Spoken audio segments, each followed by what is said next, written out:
vamos tentar explicar, sobretudo em uns poucos minutos, o que significa esta exposição de mapas. Vocês que já são de ensino médio, vocês acho que vão entender. A ideia nossa não é fazer uma exposição geográfica nem histórica. É um projeto de desenvolvimento territorial.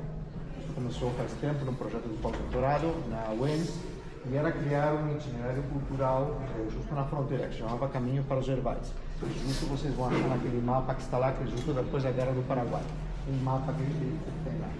Bom, em que consiste o tema dos mapas? A gente tem que ter uma justificação teórica para fazer esse tipo de projetos. A gente está aqui para recuperar a informação histórica para poder dizer que sim, lá existiu um caminho, lá teve uma série de funções e, a partir disso, criar todo o resto da base teórica e vocês poderem depois trabalhar com isso. Possivelmente vocês trabalhem com esse tipo de projetos no futuro. Ficam muitas coisas sem conhecimento. Mas para fazer aquilo a gente necessita recuperar todos os mapas mais antigos. Bom, começamos esta exposição, tem mais mapas, são uns 30 em total, mas a gente não trouxe todos. Com aquele mapa que vocês têm lá no fundo, que é um mapa antigo que parece que tem uma série de caminhos. É um mapa de Ruiz de Guzmán do século XVII. Do século XVII, 1600 e pouco. Que bom, é um mapa antigo que tem bastante informação. Não, século XVI. Desde o século XVI até o século XX temos informação. Bom, voltando ao teu mapa, temos aquele mapa que aparece uma série de caminhos em um montão de lugares justo dentro do território. Como é lógico, naquele tempo não tinha GPS, não tinha satélite, não tinha absolutamente nada, não tinha tecnologia. Então, como se faziam os mapas? Os mapas eram discutidos por tema do território. Aqueles reis que vocês veem lá em cima discutiam o território e cada um queria o território do outro. Existe um mapa muito famoso, que é aquele mapa que vocês têm atrás, que é dos jesuítas. Aquele mapa dos jesuítas aparece no filme da Missão. E aquele mapa, muitas pessoas gostaram aqui nas exposições que a gente veio, porque aqui o tema dos jesuítas estiveram, o tema da Rota das Monções que vocês tiveram. Bom, aquele mapa tinha um montão de erros. E como é lógico, os erros tinham que ser definidos por um tratado que vocês devem ter estudado, que era o Tratado de Madrid, que foi, digamos, questionado entre as duas potências, Espanha e Portugal, e tinham que se resolver os limites. Como é lógico, os mapas tinham muitos erros, sempre tiveram erros. Um exemplo dele é o mapa este, que vocês veem esses dois mapas que são parecidos, esse mapa de 1775, aquele de 1758. O autor desse mapa foi o discípulo, aquele autor, então é muito parecido, só que o interior do mapa representa aquele mapa do jesuíta, coisa que não é correta, porque o Rio Paraná e o Paraguai estão todos, não tem sentido.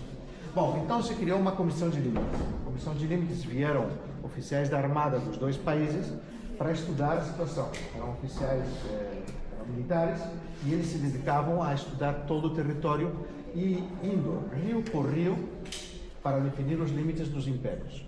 Vocês imaginem isso naquela época, né, que não tinham como é lógico GPS, nenhuma comodidade, nem as coisas que vocês veem, e eles recorreram todos os rios, que é justo aquele mapa que parece um caderno de campo, que é justo lá. E no Arquivo Naval de Madrid vocês acham os cadernos de campo da exposição de limites, os cadernos originais, completos, que vocês podem recuperar, estudar e analisar. Quer dizer, existe um montão de coisas que a gente não sabe que tinha lá, mas tem que ser pesquisados de novo. Bom, aquelas histórias, todas aquelas histórias, levaram à construção deste mapa, de Camioneri. Esse é um mapa exatamente desse tamanho, era um mapa grande que foi apresentado por rei Carlos III.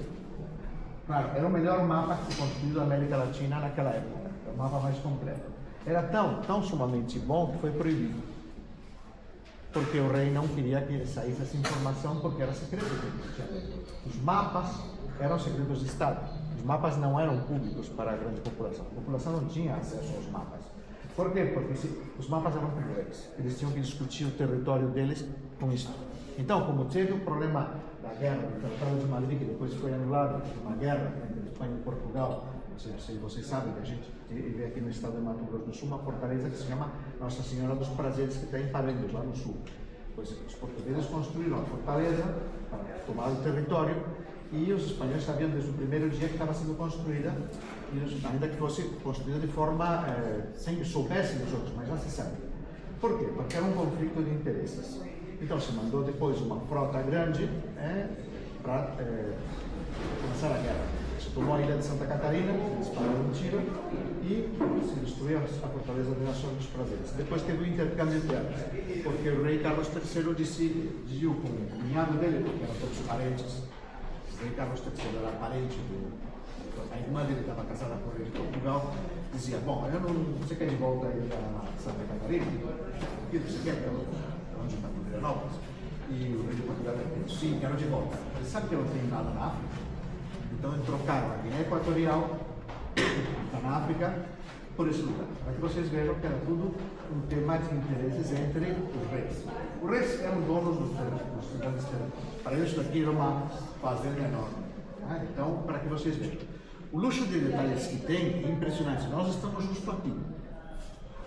Se vocês se procuram, vocês têm que juntar olhar entre as duas bacias, do Paraná e do Paraguai. É uma região extremamente estratégica, muito estratégica. As pessoas sempre dizem por aqui que não tinha nada de importante, tinha bastante importante. Por quê?